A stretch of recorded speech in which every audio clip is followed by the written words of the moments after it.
সাকিব আল হাসানের পর ভারতের মাটিতে মুস্তাফিজুর রহমানেরই সবচেয়ে বেশি ম্যাচ খেলার অভিজ্ঞতা রয়েছে। বাংলাদেশ দলের যখন ভারত সফর সামনে আসে, স্বাভাবিকভাবেই মুস্তাফিজুর রহমানের গুরুত্ব উঠে আসে ক্রিকেট পাড়ায়। ভারতের বিপক্ষে 2 টেস্ট ও 3 টি-20 ম্যাচ খেলবে বাংলাদেশ। টি-20 সিরিজে তো মুস্তাফিজুর রহমানকে দেখা যাবে টাইগারদের স্কোয়াডে, সেটা শতভাগ নিশ্চিত।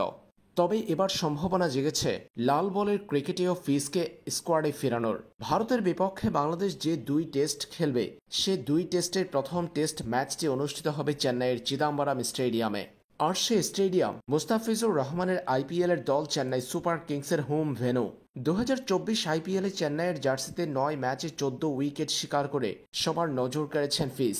সম্মানের সাথে আইপিএলে চেন্নাইয়ের একাদশে প্রতিদিনই জায়গা পেয়েছেন তিনি। দেশের ক্রিকেটের ব্যস্ততা থাকার কারণে 9 ম্যাচ খেলেই বাংলাদেশে ফিরতে হয়েছে ফিজের। মুস্তাফিজুর রহমানকে টাইগারদের টেস্ট সিরিজের প্রথম টেস্টের স্কোয়াডে অন্তর্ভুক্ত করলে খুব বেশি খারাপ হবে না বলে মনে করছে ক্রিকেট বিশ্লেষকরা। কারণ চেন্নাইয়ের চিদাম্বরম স্টেডিয়াম মুস্তাফিজুর রহমানের স্লোয়ার কাটারের জন্য বেশ উপযোগী। এই পিচে মুস্তাফিজ হতে পারেন প্রতিপক্ষের জন্য আতঙ্কের নাম। ভারতীয় ব্যাটারদের কুপোকাত করতে টেস্ট ক্রিকেটে দীর্ঘদিন পর মুস্তাফিজুর রহমানকে ফেরাতে পারে বাংলাদেশ দল।